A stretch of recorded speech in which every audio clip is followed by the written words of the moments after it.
Retrouvez dans un instant Adèle Blasquez, docteur en anthropologie à l'EHESS, dans le cadre d'un cycle de rencontres à la librairie Ombre Blanche, Américas, organisé en lien avec l'IPEAT, Institut pluridisciplinaire pour les études sur les Amériques à Toulouse, de l'Université Toulouse-Jean Jaurès.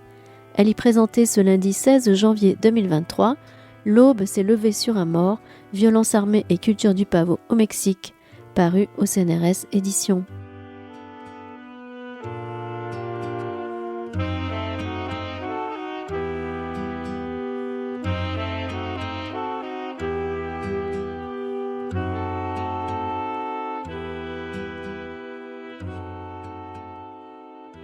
Bonsoir à toutes et à tous. Exceptionnellement, nous n'allons pas respecter le quart d'heure toulousain, parce que ça va, faut arrêter avec ça. Merci d'être ici présent. C'est une rencontre qui s'appelle Américas, qui est la 3e. C'est un cycle de rencontres qui a lieu à la librairie Ombre Blanche et qu'un institut de l'Université Toulouse-Jean Jaurès, qui s'appelle l'IPEAT et qui est spécialisé sur les Amériques, organise depuis maintenant quelques mois. Et donc à chaque fois, on présente un auteur ou une autrice qui travaille sur les Amériques dans différentes disciplines. Et aujourd'hui, on a la chance et le bonheur d'accueillir Adèle Blasquez, qui est anthropologue et qui, comme vous l'avez vu, a fait paraître un livre récemment qui est ici et là, et dont on va parler aujourd'hui. Et pour en discuter, nous sommes deux, donc je m'appelle Guillaume Godin et je suis historien. Et ici aussi est Sheila Rodriguez Rea, qui est étudiante à l'IPEAT en master. Et donc on vous propose de parler de ce livre maintenant. Merci Adèle. Pour commencer, on voulait en fait simplement te demander pourquoi avoir choisi ce sujet, parce que quand on pense anthropologie, on pense tout de suite à des lieux exotiques, n'est-ce pas ? Et si ce lieu que tu as choisi, qui est Badiraguato, dont on voit une photo derrière, est exotique, mais c'est peut-être pas l'exotisme qu'on pense habituellement. Ce qui va te permettre aussi de nous présenter ce lieu et pourquoi l'avoir choisi. Merci. Mais merci beaucoup pour cette invitation, je suis très contente. Donc effectivement, le choix de travailler dans cet endroit-là, en fait, c'était une réponse à la manière dont la situation de violence au Mexique était beaucoup médiatisée depuis que j'y étais allée en 2009, au début en tant qu'étudiante en échange universitaire.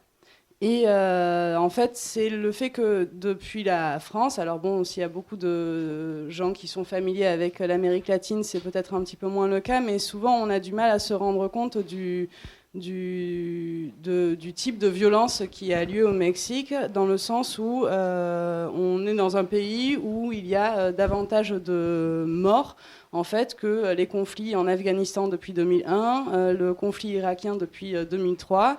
Ça dure depuis 2006, enfin on décompte en particulier les morts depuis 2006 et depuis le lancement de la guerre contre le narcotrafic.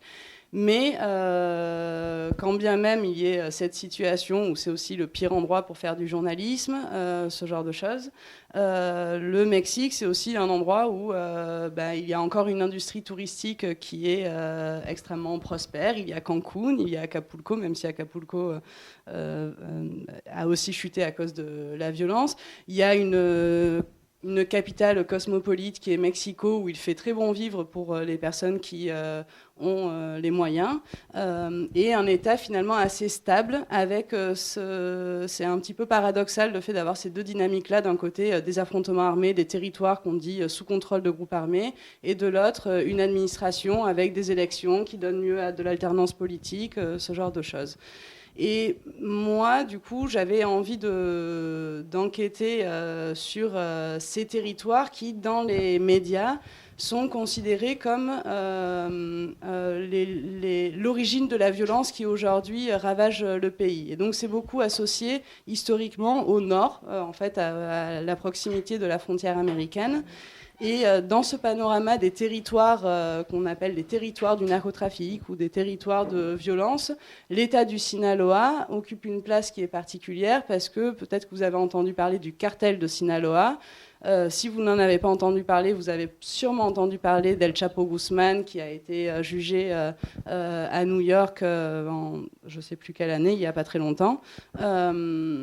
Et donc c'est cet État dont ce groupe qu'on appelle le cartel de Sinaloa est originaire, et en particulier il se trouve qu'une petite commune assez poussiéreuse, complètement enclavée dans les montagnes de la Sierra Madre Occidental, est en fait le lieu d'origine de la plupart des grands trafiquants mexicains. Donc El Chapo, Caro Quintero, les frères Beltrán Leiva, toute une série de grandes figures du narcotrafic viennent de là. Et moi, je suis anthropologue, et donc toute cette dimension-là d'un suivi de la violence au rythme des trahisons, des grands faits d'armes, des arrestations et des évasions de ces grands hommes, ça ne me paraissait pas rendre compte de ce que je pouvais observer en enquêtant au quotidien au Mexique. Et donc, j'ai décidé d'avoir une démarche ethnographique, donc une enquête, en m'installant dans cette commune pour un peu opposer à ces récits qui sont très efficaces, qui ne manquent pas en plus d'attirer un petit peu de sensationnalisme, un petit peu de... Je ne sais pas s'il n'y a pas des dynamiques de projection sur ces trajectoires fulgurantes. Et donc, d'opposer à cette partie-là du récit, en fait, une enquête qui soit sur le plan du quotidien des personnes qui essayent d'une manière ou d'une autre de vivre dans cet endroit-là. Merci. De manière en fait assez classique en anthropologie, quand on parle d'ethnographie, on parle du fait qu'on va essayer d'approcher le réel. Alors bien sûr au travers d'entretiens, comme le font beaucoup plus les sociologues ou des gens en sciences politiques, mais beaucoup par l'observation. Et donc concrètement, je me suis rendue dans l'État du Sinaloa, je me suis approchée de la fac locale, j'y ai rencontré des collègues chercheuses et chercheurs, et par le biais d'une chercheuse qui était originaire de Badiraguato, j'ai pu me rendre pour la première fois dans cette commune et en fait très rapidement dire je vais chercher un endroit où m'installer pour y habiter et y habiter à l'époque, à ce moment-là je disais au moins 1 an. Et donc, je me suis installée et en fait, très très rapidement, j'ai rencontré des gens parce que je me suis installée dans une sorte de ce qu'on appelle à Badiraguato, c'est Los Cuartos, dans le chef-lieu de la commune, parce que pour donner une idée concrète. Donc ça, c'est l'entrée du chef-lieu, donc qui est le village où sont installés environ 3700 habitants. Mais le territoire de la commune est bien plus vaste. Il va de 200 mètres d'altitude à 2200 mètres d'altitude. Donc c'est un territoire qui est très escarpé et il est parsemé de petits hameaux d'habitation. Et au total, la municipalité compte 30 000 habitants. Donc le début de mon enquête, c'était de m'installer dans le chef-lieu où se trouve la mairie, où se trouvent des commerces, où se trouvent des épiceries, et en particulier dans ces chambres qui sont en fait une petite enfilade de chambres où je rencontre très rapidement la personne qui deviendra mon voisin et qui est devenu, qui était mon voisin et qui est donc devenu un peu le héros du livre parce que c'est un personnage un peu haut en couleur qui s'appelle Teofilo. Du coup, une fois que vous étiez dans le terrain, c'était quoi les contrastes que vous avez pu observer entre ce que la média mettait et ce que vous voyez dans vos quotidiens? Mais en fait, justement, c'était assez marquant de remarquer qu'il y avait une situation, là encore, un peu contre-intuitive, où d'un côté, très rapidement, j'ai pu me rendre compte que j'étais effectivement en train d'aborder un quotidien qui était marqué par une violence armée assez forte, où en fait, les habitants, notamment du chef-lieu, ont régulièrement affaire avec la nouvelle d'un mort, encore une fois à l'aube, ce qu'ils disent en disant Amaneció un muerto, et donc je l'ai traduit par L'aube s'est levée sur un mort, qui est devenu le titre du livre. Et donc un quotidien qui est quand même très marqué par le fait qu'en fait, il y a des groupes armés qui entretiennent des rapports qui sont un peu volatiles entre eux, qui sont souvent territorialisés par un ensemble de hameaux, mais qui peuvent tout d'un coup rentrer en conflit les uns avec les autres, et puis des homicides. Donc toute cette dimension très violente, et de l'autre côté, en fait, le quotidien d'un village, avec eh bien, tout ce qui fait le quotidien d'un village. Donc moi, j'ai passé le plus clair de mon temps dans des épiceries à discuter avec les gens qui avaient le temps de discuter. Donc souvent, c'était des gens qui étaient plutôt âgés. Et voilà. Et donc, c'est un village où on se dit bonjour, mais aussi on vérifie peut-être le fait que c'est bizarre qu'il ait une nouvelle voiture. Et que les ascensions économiques sont un peu suspectes, parce qu'on craint que ça se veuille dire que quelqu'un est rentré dans le trafic, ce qui risque de l'exposer à la violence. Donc on fait attention avec qui on est vu, on fait attention avec qui on discute, mais on discute autant du beau temps, des problèmes de moustiques, de ce genre de choses, que le fait de savoir à quoi correspond la personne qui s'est fait tuer la veille. Est-ce que c'est un assassinat isolé, ou est-ce que ça risque d'être le début de conflits, de représailles, de ce genre de choses. Donc ça, c'est pour le chef-lieu. Et dans les hameaux, dans la partie de l'enquête que j'ai pu faire dans les hameaux, c'est la même contradiction, un quotidien extrêmement routinier. Il y avait une dame qui me disait, ici, les heures passent extrêmement lentement.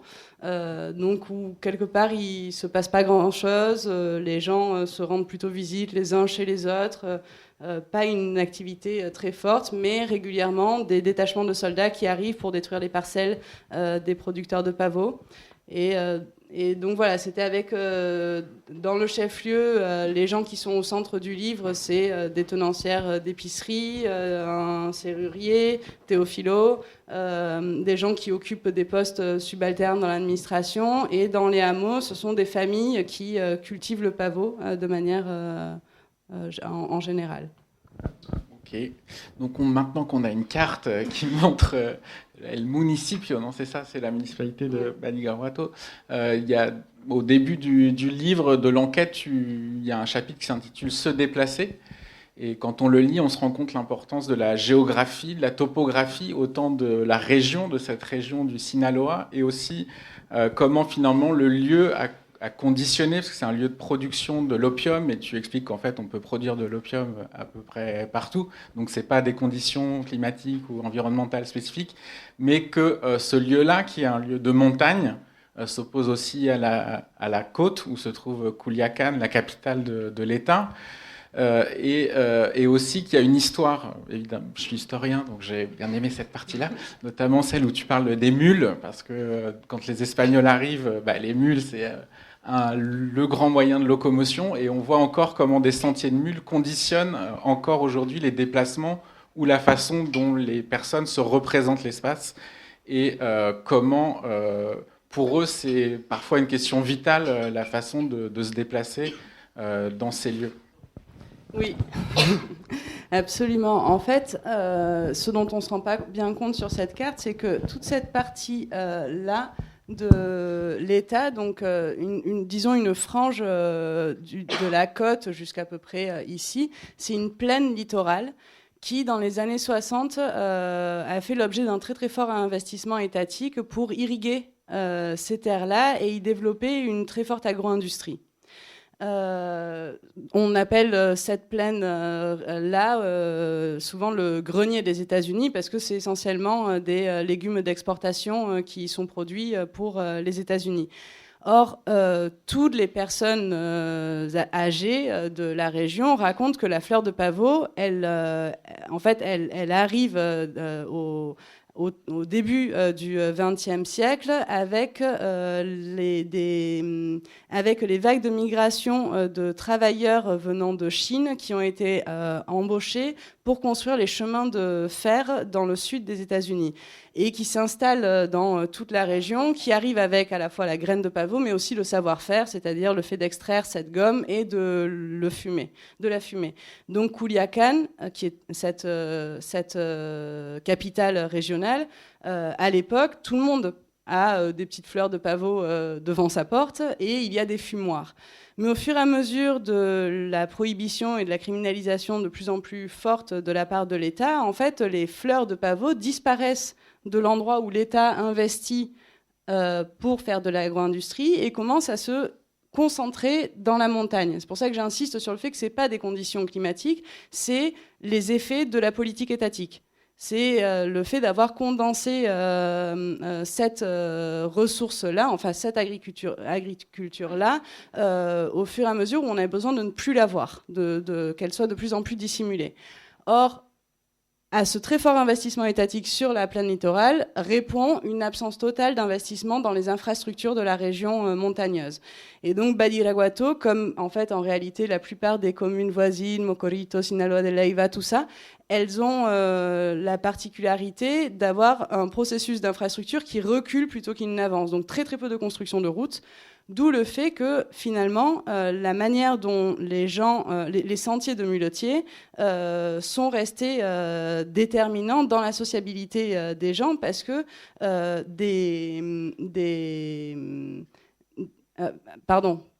détail, pour irriguer la plaine, les autorités étatiques construisent un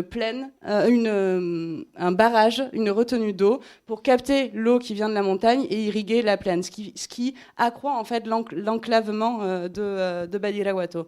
Et donc je me suis intéressée dans les archives municipales de voir comment avancer ces routes, et c'était impressionnant de remarquer qu'en fait ils avaient détruit des accès et mis parfois 20 ans à construire des routes qui sont pas forcément si difficiles. Dans la partie haute, comme c'est un relief qui est très accidenté, il y a effectivement des dimensions techniques à la construction de routes, mais dans la partie basse de la commune, ce n'est pas le cas. Et néanmoins, il n'y a pas d'investissement de la part ni de la région ni de la municipalité pour désenclaver ces hameaux.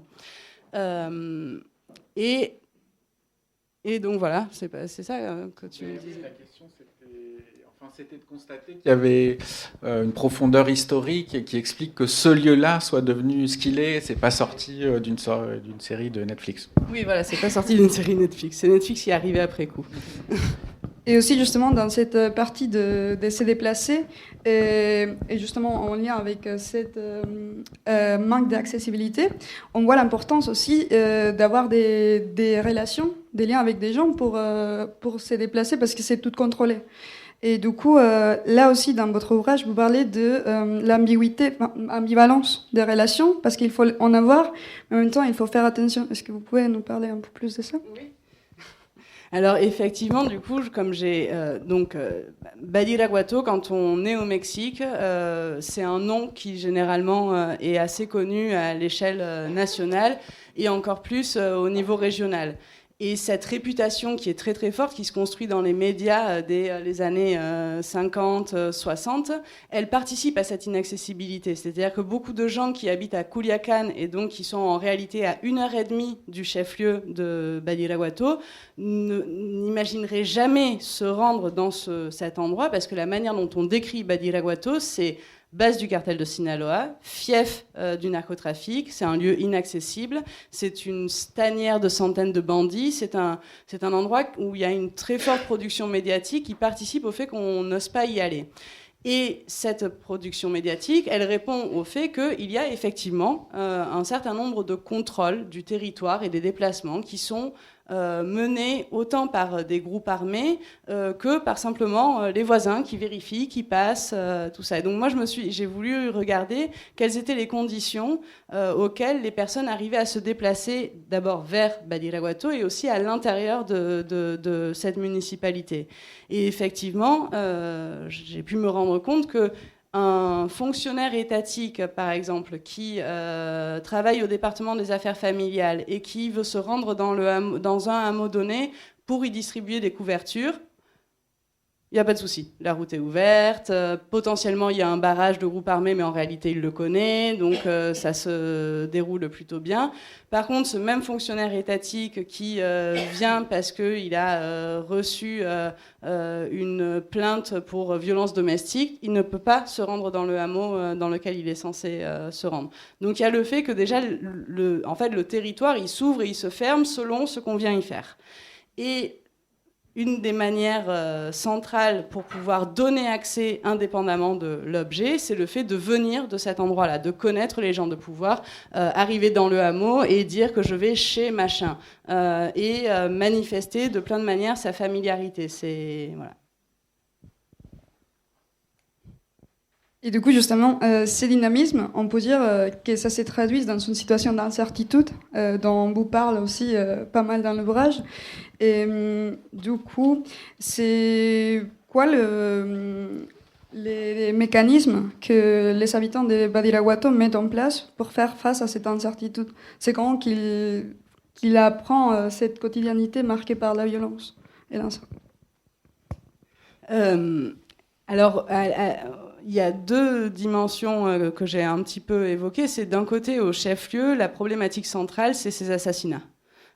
Savoir qui a été assassiné, c'est un élément important pour savoir s'il conviendrait d'avoir une attention de plus en plus marquée, de ne pas se rendre chez certaines personnes, pour essayer de comprendre si un assassinat, c'est le début d'un conflit entre tel groupe armé et tel groupe armé, ou si c'est ce qu'on appelle des cas isolés. Et donc, pour ce faire, ce que font les habitants de Badiraguato, c'est qu'ils discutent. Ils vont à l'épicerie, sur les pas de porte, dans les couloirs de l'administration, et puis, d'une manière ou d'une autre, ils essayent de savoir ce que les autres savent de ce nouvel assassinat.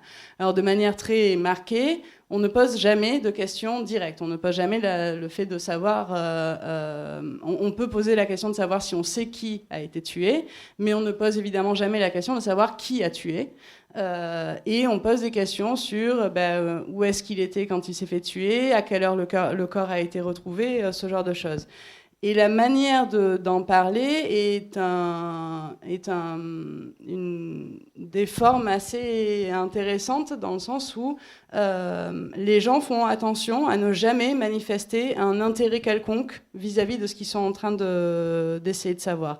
Parce que l'incertitude liée à ces groupes armés, elle imprègne les relations de proximité. On n'est pas sûr que les personnes avec qui on est en train d'en discuter pour essayer de savoir de quoi ils retournent, si finalement, en fait, Sheila, je crois que sa cousine vient d'un hameau dans lequel ce groupe armé est très important, et donc je ne sais pas si en discutant avec elle, je peux être franco et essayer de savoir ce que je veux savoir. Néanmoins, je veux savoir ce qu'elle a. Et donc, ça crée des modes de communication qui sont très particuliers, très dans l'implicite, où il y a même une fois une de mes interlocutrices du hameau qui me l'avait dit très clairement. En fait, quand quelqu'un te dit quelque chose, surtout, n'y porte pas attention, ne montre pas que ça t'intéresse, parce qu'ensuite, si ça se sait, on va dire que c'est toi. Or, il y a une confusion, il y a un brouillage des frontières entre ce qui relève et ce qui peut relever d'un conflit de voisinage classique et le fait que ce conflit de voisinage puisse être tout d'un coup instrumentalisé par les groupes armés qui organisent la production et surtout le transport de la drogue. Et donc là, dans ces relations, évidemment, il y en a de multiples, mais là, tu as évoqué le cas de la parenté. Et dans l'ouvrage, tu montres l'importance des familles, des cousins. Il y a un autre mot qui revient, espagnol, je ne sais pas si tu pourrais le traduire en français, qui est compadrazgo, ouais. Et qui correspond à un lien qui n'est pas toujours, entre guillemets, de sang. Et donc, est-ce que finalement, tu aboutis à une analyse ou est-ce qu'on peut établir une analyse un peu plus certaine, ou est-ce qu'ils le font eux, parce que tu dis que ces gens deviennent eux-mêmes des enquêteurs, en fait, parce qu'ils sont obligés de savoir à qui ils peuvent parler ou pas. Et est-ce que des configurations que les anthropologues peut-être maîtrisent mieux, ou dont ils font leur terrain d'étude habituellement, comme on peut le penser, est-ce qu'on les retrouve ici, ou comment ? Ce qui m'a semblé prévaloir, c'est justement le fait que l'incertitude, elle soit prégnante, que ce soit difficile de dessiner une frontière, genre à l'intérieur de la maison, ou très clairement le compadrazgo, qui est un système de parenté politique par le fait de demander à quelqu'un d'être le parrain de son mariage ou du baptême de son enfant, ou on demande des parrains à plusieurs étapes de la vie civile et religieuse de tout un chacun et chacune. Et le lien qui se crée avec cette personne à qui on a demandé d'être parrain de quelque chose est ce compadrazgo. Or, très clairement, ces liens-là ne sont pas exempts d'inquiétude, ce qui était très prégnant par le fait que les gens parlent sans arrêt de la trahison. Le fait que telle personne, on sait qu'elle a été tuée parce que des amis très proches ou des cousins sont venus le chercher et lui ont dit de venir avec eux et de ne pas prendre son arme parce qu'ils allaient ailleurs et en fait l'aurait livré à quelqu'un qui voulait le tuer. Donc c'est plus le fait qu'on a du mal à savoir sur qui on peut se reposer, ce qui amène les personnes avec lesquelles j'ai travaillé à Badiraguato à dire régulièrement « ici, tu ne peux faire confiance à personne ». Ce qui n'est pas vrai non plus. C'est-à-dire qu'évidemment, les gens se reposent aussi sur leurs liens de voisinage pour garder leurs enfants. Donc, quand on demande à quelqu'un de garder ses enfants, souvent, ça dénote quand même un certain lien de confiance. Mais c'est en fait cette permanence de la menace, de la violence qui crée un besoin de dire qu'on ne peut faire confiance à personne parce qu'on ne veut pas être pris en défaut de protection, dans un moment où on aurait l'air complètement justement ouvert et faire confiance, par exemple, être quelqu'un qui fait confiance est un peu une insulte à Badiraguato. C'est genre vraiment pas recommandé de faire confiance aux gens.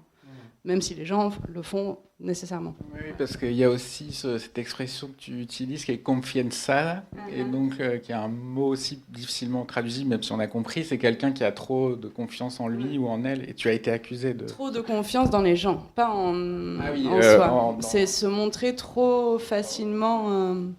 Il y a aussi, désolé, ça me fait penser à plein de trucs, mais que ceux qui s'interdisent d'aller aux enterrements, et comme il y en a beaucoup apparemment, c'est compliqué, alors que c'est des proches et ils ne peuvent pas y aller parce qu'ils seraient affichés avec d'autres. Donc il y a plein de moments de la vie sociale où on ne peut pas faire ce qu'on veut en fait. Ouais. Et aussi, il y a un autre thème qui est récurrent, c'est celui de la rumeur, puisque tout repose sur des positionnements face aux autres. Et là, il y a plein de moments dans le livre où cette rumeur, tu l'analyses ou tu essayes de la saisir. Oui, du coup, beaucoup de choses reposent. Alors, dans le chef-lieu, ça repose justement sur ces moments d'échange qu'on connaît tous, qu'on passe notre vie à faire, mais pas forcément avec les mêmes inquiétudes.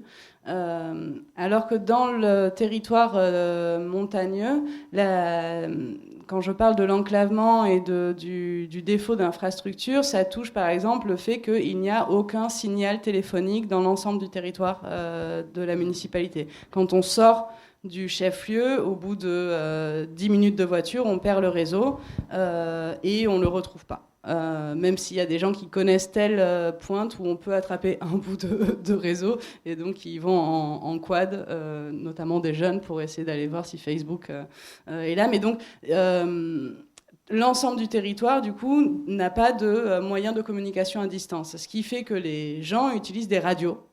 Ce qui est un élément central du récit sur le fait que Badiraguato serait la base du cartel, parce que quand on circule sur les routes sur les chemins de Badiraguato, on croise effectivement de manière régulière des personnes qui sont sur des quads avec des radios attachées et des armes, ce qui ressemble à tout point de vue effectivement à des criminels. Mais cette personne-là, potentiellement, a été chargée d'aller chercher la table pour installer la fête de la fin de l'année de l'école d'à côté. Mais néanmoins, porte son arme, et la radio est le seul moyen de communication. Et donc les habitants reposent sur ces radios pour savoir tout. Tout peut toucher le fait de savoir effectivement si les soldats sont en train de rentrer dans la municipalité ou dans quelle zone ils sont en train de se déplacer parce qu'il y a des destructions régulières des parcelles de pavots, mais ce qui peut aussi toucher au fait d'être sur le chemin, d'avoir crevé un pneu et d'avoir besoin d'appeler son époux ou son épouse pour demander à quelqu'un de venir nous chercher sur la route. Or, ce qui est intéressant, c'est que toute cette communication-là est interdite. Les soldats... la police n'y va pas. C'est que l'armée. Il y a une police municipale dans le chef-lieu, mais pas dans le territoire montagneux. Donc l'armée confisque les radios et détruit les antennes qui permettent la transmission des ondes. Et donc c'est l'ensemble de la communication à distance des habitants qui est touché du coup par une interdiction et une répression militaire. Justement pour rebondir dans cette figure des soldats et de la répression constante qu'ils ont fait, est-ce que ça serait possible de parler? On a 12 auteurs, plus sûr, mais 2 figures principales comme des acteurs de violence, donc les criminels, les narcos et les soldats. Et cependant, dans l'ouvrage, on voit que, justement, dans les discours des habitants, ils s'expriment, ils puissent avoir des jugements de valeur envers les soldats et dire, oui, ils sont méchants, voilà. Mais il n'y a jamais de jugement envers les figures liées au pavote, à la marijuana, etc. Est-ce que... Alors, en plus, tout à l'heure, tu me posais la question de savoir la différence entre le récit médiatique et ce que j'ai pu observer, et c'est un des éléments. Donc, quand on parle de Badiraguato comme une base de cartel, ça implique que l'ensemble des habitants qui sont insérés dans cette économie sont partie prenante d'une organisation criminelle. Or, dans mon enquête, je me suis rendu compte de l'importance des familles, du fait que la production de pavots était en fait menée par l'ensemble des ménages, que ces producteurs de pavots se considéraient avant tout comme des agriculteurs qui ont beaucoup de difficultés parce qu'ils ne peuvent pas avoir un champ normal, facilement accessible et qui ne sera pas détruit par l'armée, mais que souvent, en fait, ce sont des gens, par exemple, Lamberto et Tamara, qui sont un couple les parents d'une famille étendue chez qui j'ai passé pas mal de temps, eux insistaient beaucoup sur le fait que, déjà, leurs parents mettaient un point d'honneur à ne pas produire de pavot et de marijuana, mais qu'ils produisaient de l'agriculture vivrière et que pour tous les besoins de monétarisation, c'était plutôt la mère qui descendait sur les marchés de la plaine pour aller vendre des surplus ou en ayant fait des pains et les vendre au marché. Et que eux, à leur génération, toutes ces stratégies-là ont disparu. Ils sont face à 2 alternatives. Produire du pavot, 3 alternatives. Produire du pavot, émigrer ou accepter, c'est-à-dire qu'à un moment ou un autre, le fait de prendre un travail salarié comme homme de main pour un puissant. Et donc, les gens qui sont aujourd'hui producteurs de pavots, ce sont des personnes qui, quand ils viennent de là-bas, ce qui en général est toujours le cas, ils ont refusé à maintes et maintes reprises, quand ils étaient jeunes, quand ils se sont installés, de participer concrètement à l'organisation de la violence et à l'organisation du transport de drogue. Et donc, ce qu'il restait, c'était être producteur de pavots, ce qui effectivement les expose à la répression, mais ils insistent sur le fait que c'est être là, prendre soin de la famille et essayer d'une manière ou d'une autre de tirer quelque chose de ces petites parcelles de pavots. Or, en regardant leur quotidien et la manière dont cette culture est organisée, ce qui est marquant, c'est de voir de manière assez contradictoire avec ces récits médiatiques que loin d'être des gens qui travaillent pour ce qu'on appelle les pesados, ce sont littéralement ceux qui pèsent, qui sont en fait à l'échelle régionale, ceux qui détiennent les moyens à la fois de transformation de la gomme de pavot en héroïne et les moyens de circulation. Le fait de pouvoir se déplacer dans un territoire aussi enclavé où il y a l'armée, où il y a des groupes armés, c'est une ressource qui est très inégalement répartie et ce sont les personnes qui peuvent se déplacer avec de la marchandise, notamment illégale, qui capturent toute la valeur de ce produit. Tandis que les producteurs de pavots, eux, ne peuvent pas, juste, même sans la transformer, se rendre sur la plaine et vendre leur gomme de pavot beaucoup plus chère. Parce que pour le faire de manière à peu près sécurisante, il faut avoir des accords avec la hiérarchie militaire, ce que seuls ces pesados ont. Et donc ces pesados, ils sont des figures assez à la jonction entre des formes de prédation et d'exploitation et des formes de protection, parce que on a besoin d'avoir un pesado dans le coin d'abord pour lui vendre notre récolte, mais aussi pour pas se faire attaquer par les hommes armés du pesado du coin d'à côté. Et d'un autre côté, la manière dont ces familles vivotent, c'est dans une incertitude totale, mais cette fois une incertitude économique.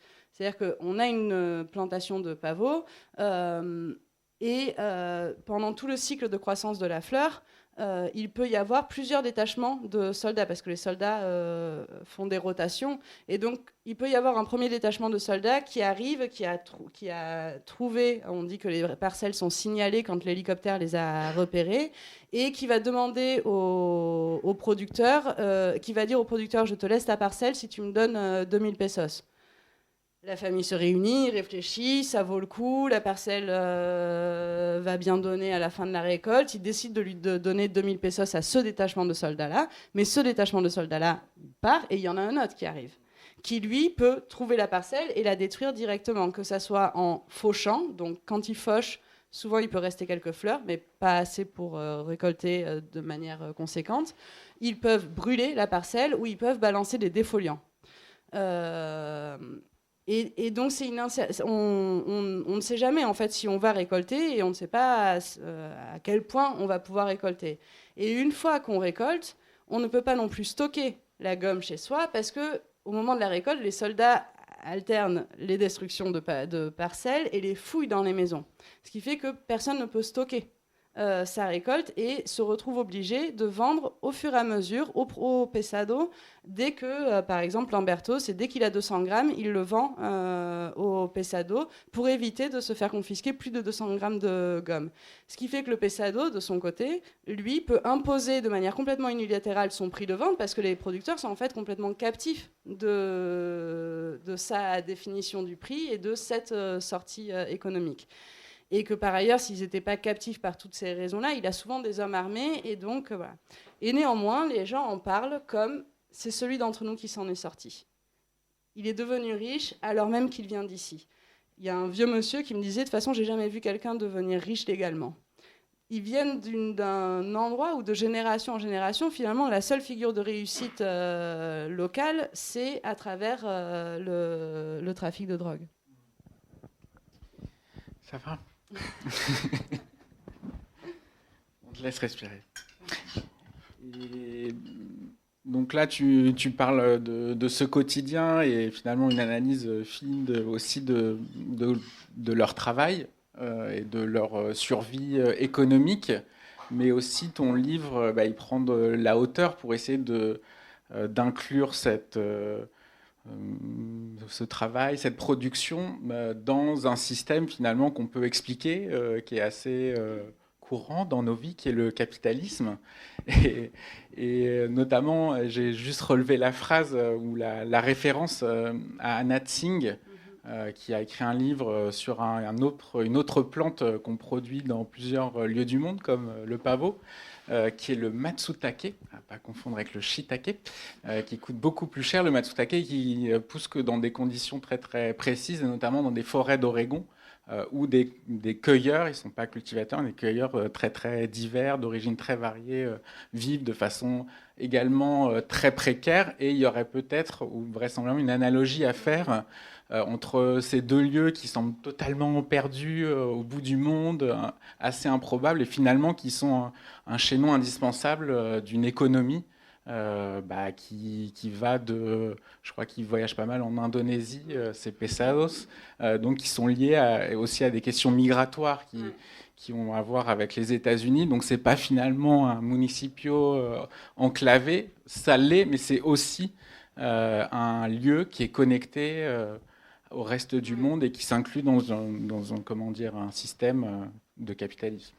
Oui, complètement. C'est tout le paradoxe, le fait qu'il n'y ait pas de route, pas de réseau téléphonique, pas de centre de santé, pas de service, n'est pas le signe du fait que c'est une municipalité qui est exclue du système économique et politique mexicain, c'est la manière dont elle est intégrée. Elle est intégrée de manière radicale par le fait que les habitants n'ont pas accès à ces infrastructures-là.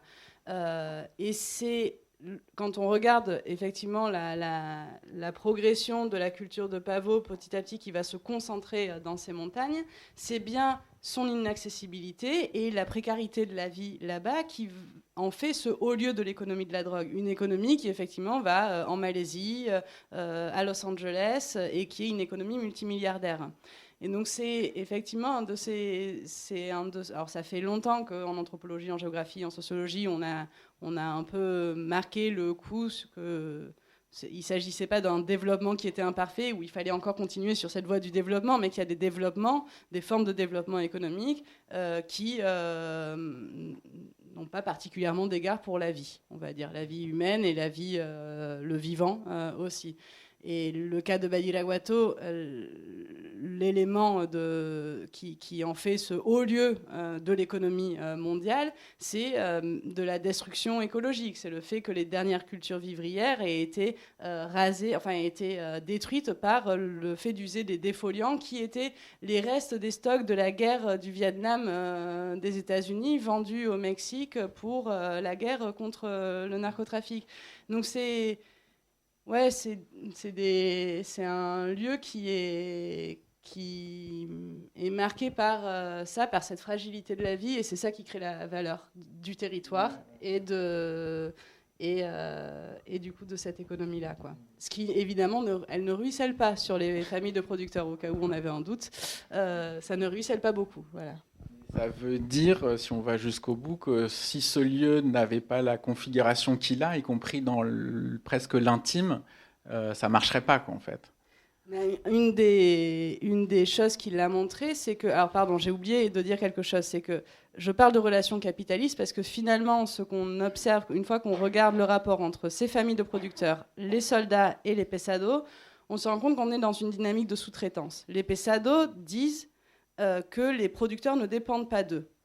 Ils ne leur ordonnent pas de planter du pavot. Ce sont des paysans qui s'insèrent dans un marché mondial soumis à des fluctuations de l'offre et de la demande. Et c'est la manière dont les producteurs parlent. Or, quand on regarde à la fois l'histoire de la région et les contraintes quotidiennes qui pèsent sur ces familles, il n'y a pas de choix particulier. Alors, si, ils pouvaient encore rester sur la marijuana, mais depuis que les États-Unis ont légalisé dans certains États la culture de marijuana, eh bien, ces États-là ont des graines beaucoup plus de meilleure qualité, ont des techniques de production bien plus poussées, et par ailleurs, ils ne se font pas détruire leurs champs par l'armée, ce qui aide aussi, il paraît, pour produire.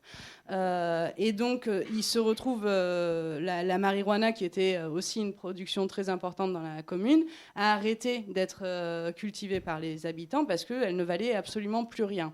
Et donc, c'est ce genre de fluctuations qui font que les petits producteurs disent là, la marijuana, c'est raté, mais le pavot, comme s'ils étaient insérés, qu'il fallait avoir des stratégies.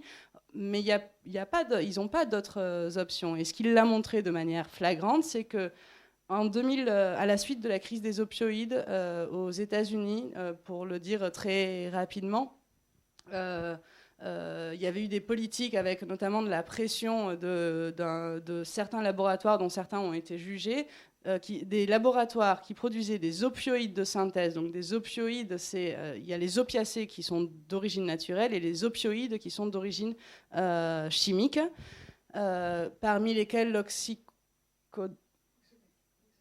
l'oxycodone, c'est ça ?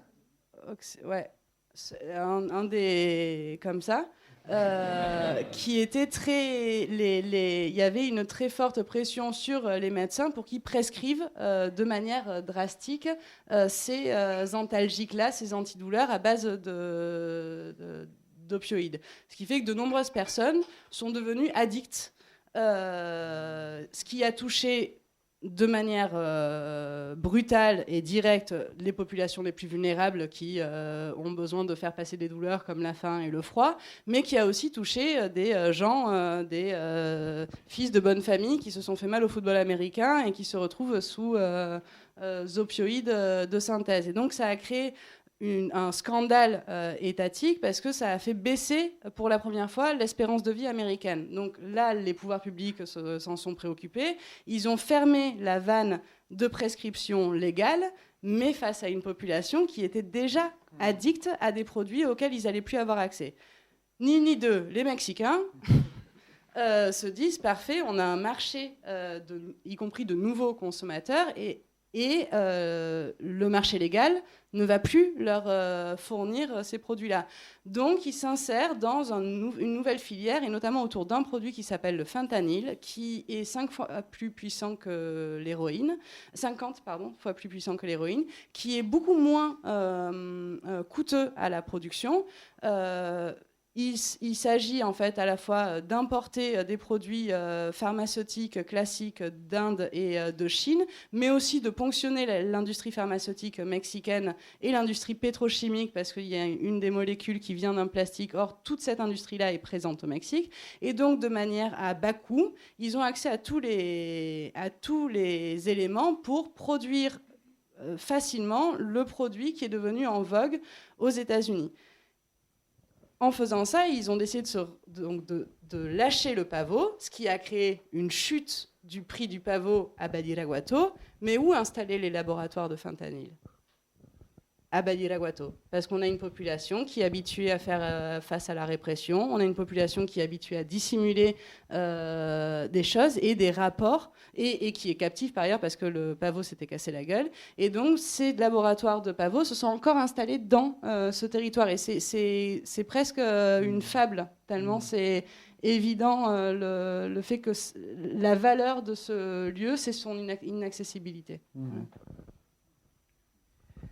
Mais je sais pas. Si, je sais.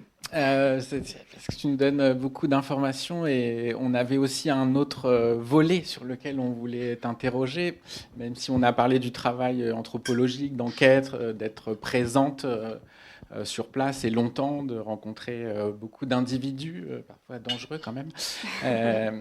Et l'autre question, c'était la question de l'écriture. Puisque c'est un livre et qui est le fruit d'une enquête dans laquelle tu as pris des notes. Et le livre, je ne pense pas livrer un secret, il est construit autour d'un récit qui, je ne sais plus, une partie qui est en italique et qui ressemble à des prises de notes, mais quand même rédigées, et puis une partie plus analytique, où en fait tu reprends les notes pour les expliquer en termes un peu, disons, scientifiques, ou anthropologique. Et donc, on voulait savoir comment tu avais procédé. C'est une enquête qui prend du temps, qui est le fruit d'une thèse de doctorat aussi, on peut le dire. Comment on fait pour finalement restituer tout un matériau comme ça de plusieurs années dans un ouvrage ? Oui. Plusieurs années. Il y a deux choses en fait que j'ai voulu faire en construisant le livre. La première, c'était d'organiser les chapitres autour de pratiques quotidiennes qu'on mène toutes et tous dans nos vies. Donc les chapitres, c'est le fait de se déplacer, dont on a parlé, qui permet de parler de l'accessibilité, du fait que certains peuvent aller dans le territoire, d'autres non. Le fait d'être là pour parler de ces moments où on discute sur les pas de porte, dans les épiceries. Le fait de s'en sortir. Le fait de voler une femme, ce qui est quelque chose que nous ne faisons pas tous les jours, pas tout un chacun, et fort heureusement, mais qui est une manière d'aborder la question et des rapports de genre et de la violence de genre. Le fait de tuer, pour parler de comment qu'est-ce que ça fait en fait aux rapports sociaux, le fait d'avoir des homicides comme ça de manière récurrente, et le fait d'administrer. Et ces pratiques-là, ce qui m'intéressait, c'était que on soit vraiment sur quelque chose sur le plan du quotidien, et parce que ça me permettait en fait de mettre en évidence, notamment avec cette technique des extraits de carnets terrain qui sont rédigés quand ils n'étaient pas bien rédigés, mais qui sont effectivement des prises de notes à l'instant T. Ça me permettait à la fois de rester sur une ligne qui soit d'un côté, le fait de voir tous les gens dont je vous parle, en fait, à la fin, il y a une dizaine de protagonistes dans le livre qu'on suit qui reviennent de manière régulière. Donc, on voit surtout des gens en train d'essayer de mener leur vie dans ce contexte-là, et le fait de l'analyser, d'essayer de comprendre les contraintes qui pèsent dedans. À la fois, on agit avec des stratégies, on essaye de s'en sortir, on essaye de déjouer le destin, et d'un autre côté, on ne peut pas faire n'importe quoi, et selon le lieu dans lequel on vit, on ne fait pas les choses de la même manière. Et donc, l'idée, c'était d'essayer d'avoir quelque chose de vivant et de vraiment inscrit dans l'expérience des personnes dont j'ai partagé le quotidien, quoi. C'est réussi. Cool. Et justement, on a un avantage de l'approche anthropologique, à différence des traitements médiatiques, c'est l'humanisation. C'est voir les personnes. Et du coup, bien que dans l'ouvrage, on traite des sujets assez délicats, assez obscurs, il y a quand même des passages où on s'approche à des épisodes pas si lourds. Aussi, on voit les discours des gens qui disent ici, c'est assez tranquille. Et du coup, on s'est demandé aussi si de lire les passages dans des épisodes. Oui. Tout est calé. Hein, dans des épisodes pas très violents, où on voit aussi les travaux de l'anthropologue qui est là dans des moments conviviaux et pas juste en train de lire et prendre des notes. Ouais. Oui, on s'est dit qu'on allait vous lire un passage. On l'a forcé, en fait. Qui est en fait justement dans ce chapitre sur les violences de genre, j'aborde et je commence autour d'une histoire sordide qui arrive à une de mes voisines qui se fait enlever par 6 hommes armés, qui se fait violer et qui est censé partir vivre avec son ravisseur. C'est ce qu'on appelle le robo a fuerzas, le vol forcé. C'est un rapt, grosso modo. Ce qui est intéressant, c'est qu'à Badiraguato, mais plus largement au Mexique, les gens utilisent cette expression-là pour parler autant de situations où, de manière très claire, il n'y a pas d'ambiguïté. Il y a 6 hommes armés qui sont rentrés dans le lieu où elle travaillait, qui l'ont embarquée dans sa camionnette. Elle a réussi à s'échapper. Après coup, quand le mec l'a déposée chez elle pour qu'elle prenne ses affaires. Mais donc, on va parler de robo de muchacha dans ce cas-là, mais on peut avoir aussi, j'ai beaucoup de mes interlocutrices mariées qui vont dire, moi, il m'a volé quand j'avais tel âge. Et donc, je demande, mais c'est-à-dire... je le voyais régulièrement y passer, et puis finalement, il est enfin venu me voler. Et donc, on peut aussi utiliser ce terme-là dans des rapports de genre où, a priori, il y a le consentement. Ce qui amène les gens de Badiraguato à dire qu'on dit voler, mais en réalité, elles sont toujours consentantes. Et donc, effectivement, ça permet en fait d'aborder un petit peu l'ampleur d'un continuum qui va du viol au mariage consentant. Et il y a une scène où je suis dans une de ces familles de producteurs et où une cousine de passage dit aux autres femmes de la voisine que en fait elle est trompée par son mari et qu'il n'y a rien à faire, mais qu'elle leur demande qu'elle a envie de faire la fête et qu'elle a envie de faire la fête entre femmes dans un contexte où ça ne se déroule jamais. Donc par exemple, moi j'ai jamais pu boire une bière pendant tout mon terrain d'enquête là-bas, sauf, je sais c'est pas grave, mais c'est intéressant quand même. Sauf à cette occasion-là où Erika, la cousine, dit à Tamara et Jimena qu'elle aimerait bien boire. Donc il y a des négociations qui se mènent entre les femmes et les maris. Et donc le soir venu, les bières, Bud Light pour garder la ligne, sont là et on cherche un magnétophone et un micro pour faire du karaoké. Peu à peu, la configuration se dessine. On s'installe caché derrière la maison, entre le mur arrière et le terre-plein qui marque le début du terrassement de la maison. Erika chante à plein poumon les chansons rancheras, puis les classiques y passent, et ça tombe bien, il y est toujours question d'amour tragique et de trahison. Tamara s'y met aussi, j'y passe aussi. On rit, on boit des bières. Au fur et à mesure où Tamara enchaîne chanson sur chanson, bière sur bière, on s'imagine à l'imaginer le lendemain à 5 heures pour couper le bois et faire les tortillas. La soirée continue, les tortillas du lendemain matin deviennent un sujet de plaisanterie récurrente et les tromperies du mari d'Erika guident les choix des chansons suivantes. Le lendemain matin, il fait encore nuit quand j'entends à travers mon mal de tête le bruit de la hache dehors. Je me lève et trouve Tamara, fringante, en train de couper du bois. La journée avance et un certain parfum de scandale plane. Jimena a engueulé son mari qui, à un moment donné, dans la soirée, aurait passé la tête derrière la maison. Dans mon souvenir, il n'a fait que se pencher. Peut-être a-t-il ri en nous voyant, mais peu importe. Jimena dit que ça l'a mise très en colère. Nacha, la sœur de Lamberto, qui n'a pas participé à notre soirée, est venue le lendemain matin. Pour montrer sa désapprobation, elle est venue en apportant des choses à manger dans la maison de son frère et en répétant à plusieurs reprises qu'en entendant la musique jusqu'à tard le soir, elle se doutait bien que Tamara n'allait pas assurer après sa petite soirée. On a beau lui dire que les tortillas étaient là le matin, elle le répète sur un ton de raillerie. Et c'est rien.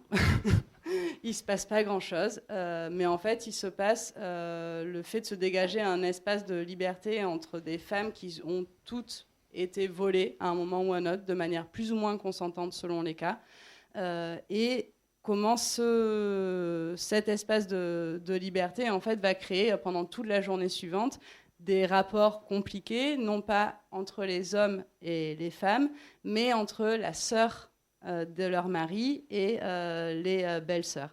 Et je raconte dans le bouquin, on est dans une situation où en fait, quand se déplacer est compliqué, que les femmes s'installent toujours dans les hameaux d'origine des maris. Il y a un certain nombre de dynamiques qui sont à la croisée entre cette économie-là et la violence et la répression, qui créent un cadre encore plus contraignant pour les femmes dans cet endroit. Voilà.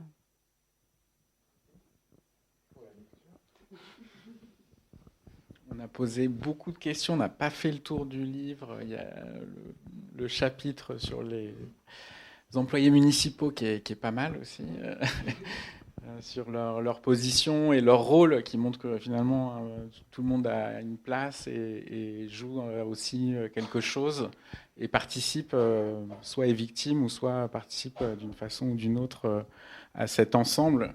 Et c'est vrai que moi, je peux donner un témoignage personnel très vite, mais plutôt sur mon incompréhension du Mexique, en fait. Et en te lisant, j'ai incompris 2-3 choses. C'est quand on voit de l'extérieur, on se dit, mais comment c'est possible qu'il y ait autant de violence? On se demande si c'est un système ou pas. Et je pense que tu donnes des réponses entre ce côté, une description quotidienne et des explications peut-être plus systémiques, mais qui ne sont pas non plus, schématiques. Donc ça, c'est... Je te remercie pour ça. On peut, si vous voulez, passer aux questions du public ou c'est bon? Ouais. Public nombreux, fasciné. Moi, je suis très admiratif de votre travail.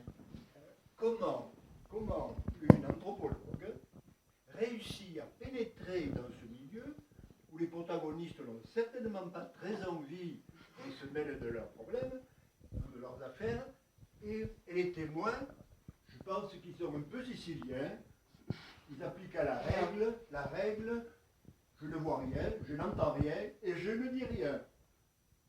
Voilà. Comment vous faites ça là?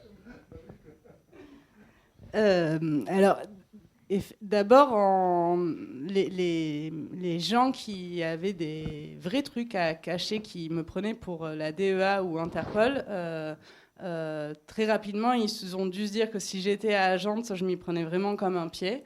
Et donc, ils pouvaient me laisser vaquer à mes occupations parce que j'ai pris garde à ne pas être dans les espaces et avec les gens de pouvoir. Autant du côté étatique que du côté du trafic et du commerce de drogue. Donc c'était assez facile, c'est-à-dire que les gens qui avaient des très très belles maisons, souvent je n'y allais pas, ce genre de choses. Et donc les personnes avec lesquelles j'étais, de la même manière que les producteurs ne se ressentent pas comme partie prenante d'une économie, plutôt d'une organisation criminelle, ils n'avaient pas particulièrement de choses à me cacher. Et le fait de rester justement en dehors des endroits sensibles, des gens qui pouvaient être sensibles, m'a permis de faire mon ethnographie de manière assez normale finalement. Le fait qu'ils ne disent rien, que effectivement, c'est quand même des formes de discussion qui sont assez minées. Bien, j'ai réussi à faire une enquête de 18 mois sans jamais poser une question ou à peu près. C'est-à-dire que très rapidement, je me suis rendu compte que poser des questions directes, mais en plus des choses très simples, dans la rue, quelqu'un à qui on demande à quoi il se consacre, enfin quelle est son occupation professionnelle, on peut mal tomber. Donc on ne pose pas cette question, ce qui, quand on fait une enquête en sciences sociales, ne pas pouvoir demander ce que fait la personne, c'est toujours un peu compliqué. Mais du coup, c'est vraiment le parti pris de l'immersion, c'est-à-dire au bout d'un moment, si j'habite chez eux, je vais bien me rendre compte de qu'est-ce qu'ils font la journée. Et ça se construit avec l'accord et avec l'intérêt. Il y a des personnes qui étaient plutôt contentes de voir que je venais enquêter sur un endroit qui est sans arrêt dépeint dans les médias comme l'enfer sur Terre, et où tous les gens là-bas seraient des tueurs, tout ça. Donc au contraire, ils étaient plutôt contents que je vienne voir autre chose, quoi.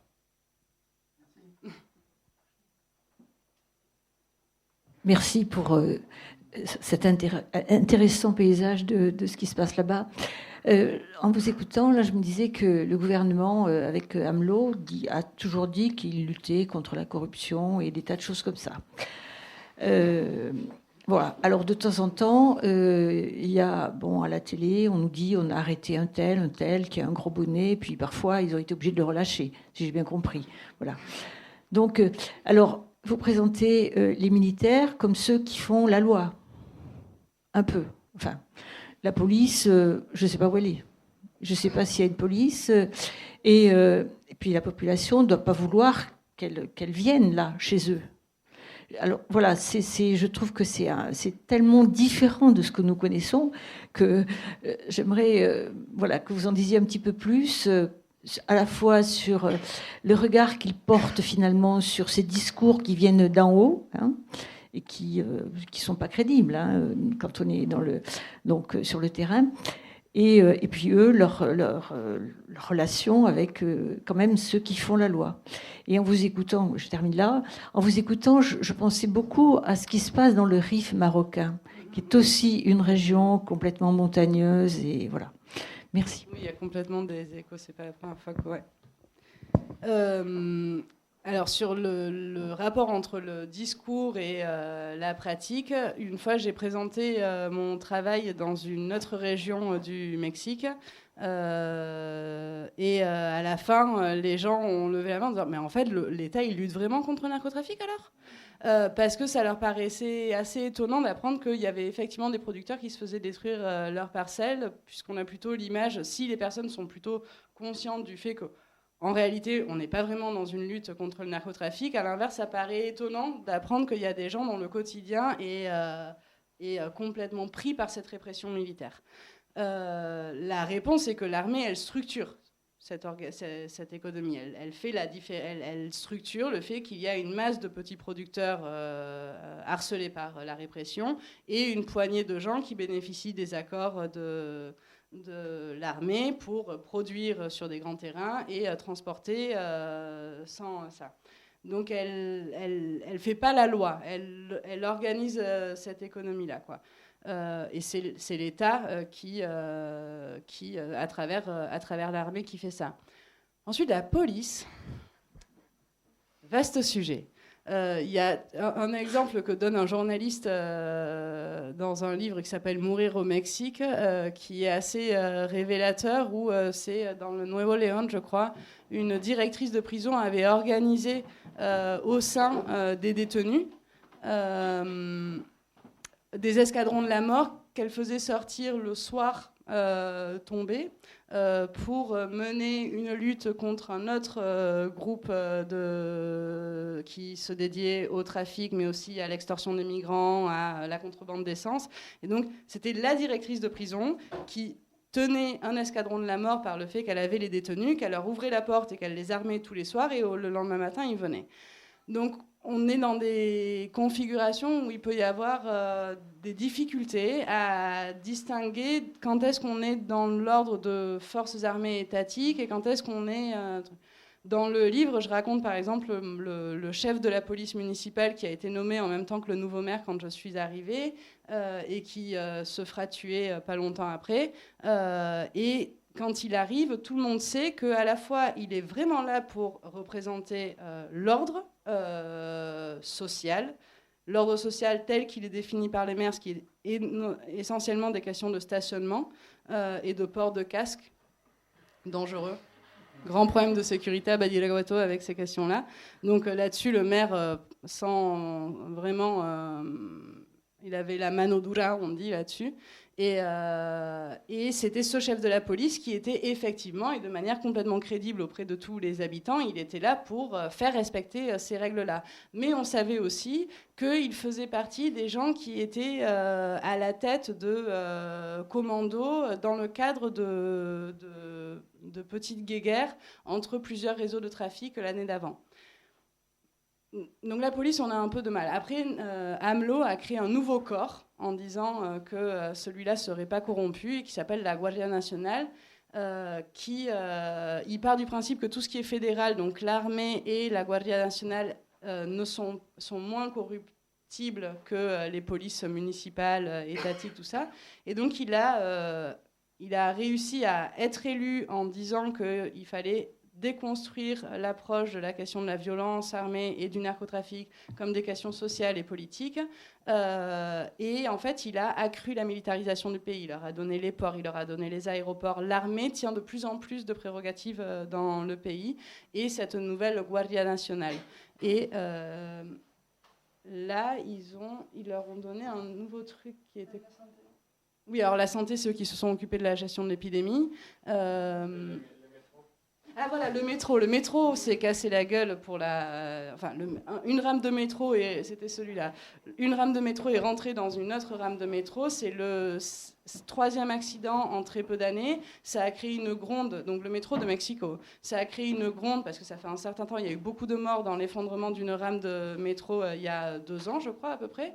Et donc la réponse a été, on donne le métro à l'armée.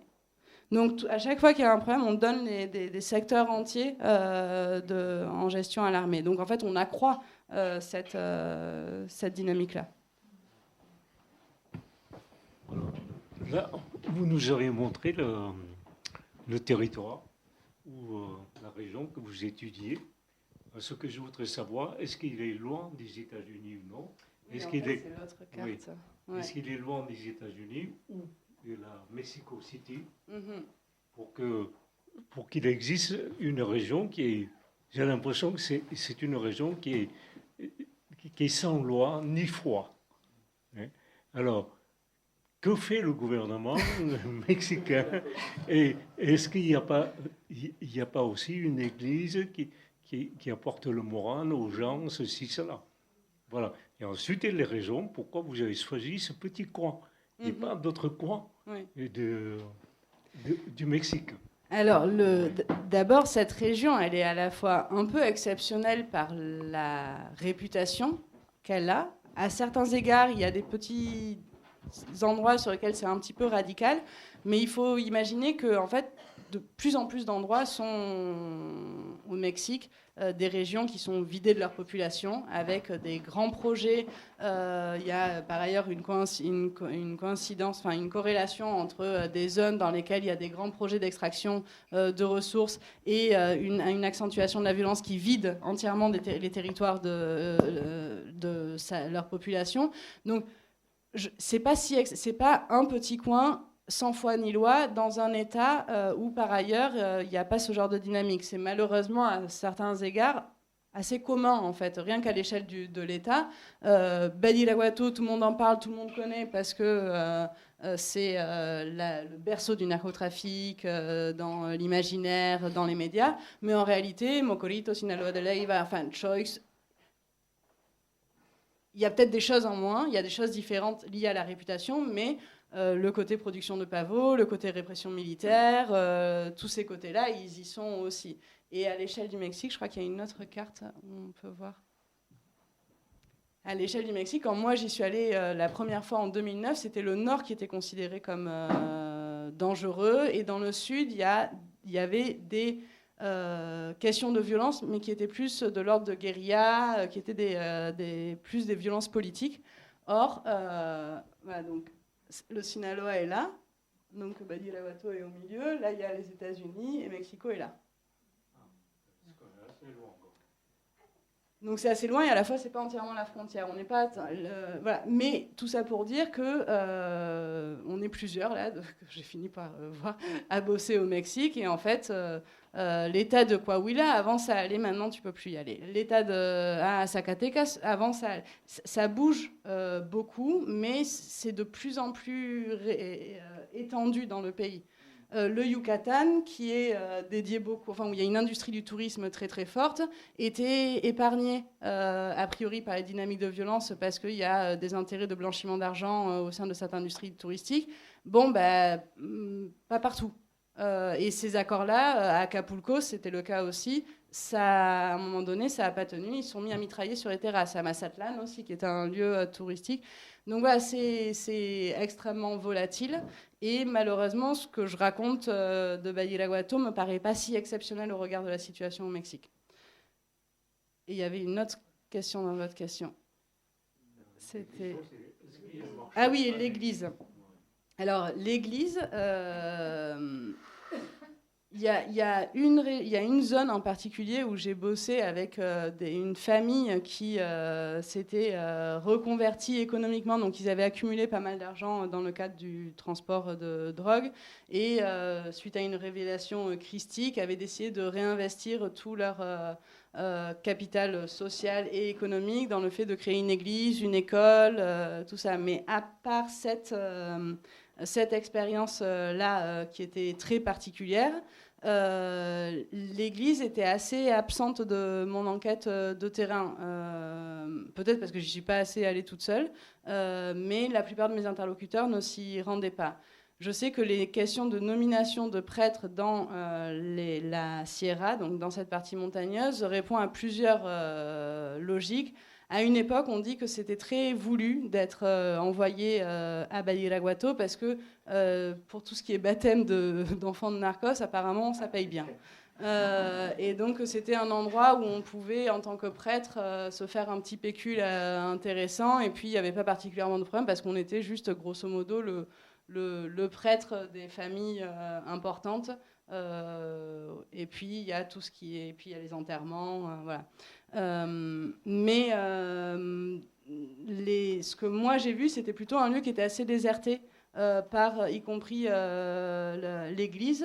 Et pour preuve, quand c'est cette famille-là dont j'ai parlé qui a essayé de construire un hameau et une église, ils ont été très très en demande à l'évêché de Culiacán et de Parral, à plusieurs villes, d'avoir une reconnaissance de la part de l'Église catholique, qui n'est jamais vraiment venue parce que, soit ils se renvoyaient la balle en disant qu'ils étaient à la jonction de plusieurs circonscriptions ecclésiastiques, soit ils disaient que c'est un petit peu compliqué parce qu'on ne va pas nous la faire à l'envers. Quelqu'un qui a de l'argent pour construire une école dans cet endroit-là, c'est un narcotrafiquant. Et que donc l'Église essayait plutôt, enfin la hiérarchie ecclésiastique essayait plutôt de se détacher. Mais mis à part ces questions-là, en fait, c'est resté assez absent de mon enquête, la question de l'Église. Voilà. Et pour remonter le moral aux gens, il y a le sens de l'humour. Qui au Mexique est... Bonsoir. Je voudrais savoir si quelqu'un se fait tuer n'importe où. Est-ce qu'il a une enquête? Est-ce que la famille se préoccupe de savoir pourquoi, pour quelle raison?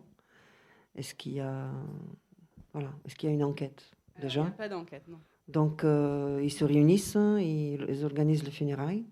Voilà, c'est un gros... Et c'est tout. Et comment? Qu'est-ce qu'elle devient, la veuve? Qu'est-ce qui devient les enfants? Est-ce que les enfants sont touchés? Est-ce qu'il y a la vendetta sur les enfants? Est-ce qu'il y a la vendetta sur les femmes, les épouses? Enfin, est-ce que ça existe ou pas, en fait? Je ne sais pas trop. Alors... J'ai pas lu le livre, je suis vraiment désolée. Non, ben non. Peut-être vous l'avez déjà écrit. À l'échelle régionale, il y a 99,2% des homicides qui ne font pas, où il n'y a pas de condamnation, et le pourcentage d'ouverture d'enquête est pas très très loin. Très concrètement, être policier d'investigation au Sinaloa, c'est vraiment pas un bon secteur d'emploi. Et de ce que j'ai j'ai une copine qui voulait à tout prix faire ça et qui travaille à l'université de la police et qui raconte les blocages pour mener des enquêtes. Elles sont avant même que quelqu'un... Il n'y a pas besoin d'être menacé très concrètement par quelqu'un. Son propre département de police, sa propre hiérarchie s'occupe de ne pas faire de vagues, quoi.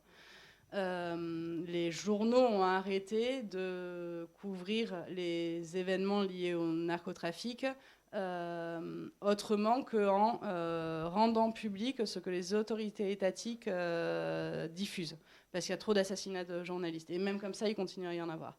Donc la possibilité de reconstituer le conflit derrière un homicide, elle est très inexistante. Mais en réalité, les gens à Badiraguato, ils savent toujours à peu près qui c'est. Ils ne disent jamais qui c'est, mais ils savent en réalité qui a tué. Et il y a toute une distinction à Badiraguato entre les périodes hautes de violence qui sont liées à des conflits, où là on suit l'évolution de rapports de force entre plusieurs groupes, et ce qu'on appelle les périodes basses de violence, qui sont donc des homicides isolés. Je parle dans les termes locaux. Or, ce qui est intéressant, c'est que une des manières de mettre à distance l'ampleur de l'incertitude que créent ces morts-là, c'est de dire quelque chose qu'on retrouve partout au Mexique: ils l'ont bien cherché. S'il est mort, c'est pour quelque chose. Si elle est morte, c'est qu'elle s'habillait tard. Voilà. Ou elle s'habillait pas bien, ou elle était, et les deux ensemble, c'était catastrophique. Il y a une responsabilisation systématique de la mort sur les victimes. C'est toujours le comportement des victimes. Et donc, c'est une manière que moi, j'ai appréhendé à Badiraguato aussi comme un besoin de se créer de la prévisibilité, parce que les phrases qui reviennent toujours, c'est « solo a los que ». Seuls ceux qui font tel truc se font tuer. Une manière de dire « moi et les miens, c'est bon, a priori, on fait pas ça ». Donc, ça devrait... Mais une des choses qui montre qu'on est loin de situations comme ça, où ce serait des gens à l'intérieur du réseau qui se feraient tuer pour avoir trahi ou pour je ne sais quoi, c'est que tous les funérailles sont désertés. Parce qu'on ne sait jamais, on dit que c'est des cas isolés et que c'était juste quelque chose que lui, il avait fait, mais... être vu aux funérailles d'une personne qui vient de se faire tuer, c'est s'attirer la menace. D'abord parce que c'est arrivé, pas tant que ça à Badiraguato, mais à d'autres endroits au Mexique, que quoi de mieux pour tuer l'ensemble du réseau de quelqu'un que d'attendre que ses proches soient réunis aux funérailles et mitraillés, ou alors uniquement pour les identifier.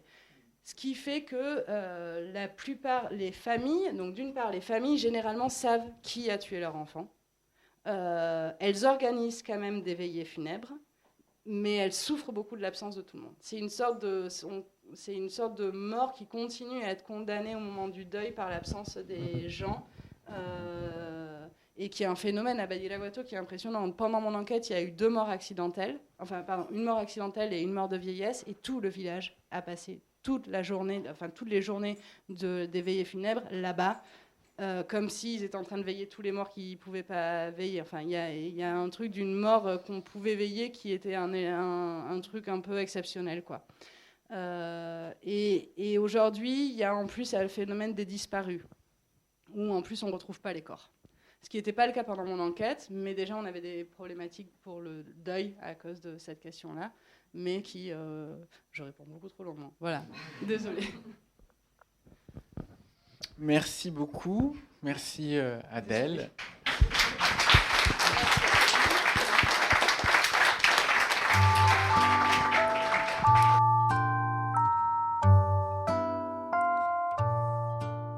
C'était Adèle Blasquez, autrice de l'ouvrage L'aube s'est levée sur un mort, violence armée et culture du pavot au Mexique, édition du CNRS, enregistrée à la librairie Ombre Blanche le 16 janvier 2023 lors d'une rencontre inscrite dans le cycle Américas avec le soutien de l'IPEAT, Institut pluridisciplinaire pour les études sur les Amériques à Toulouse de l'Université Toulouse-Jean Jaurès. Réalisation et mise en onde, Radio.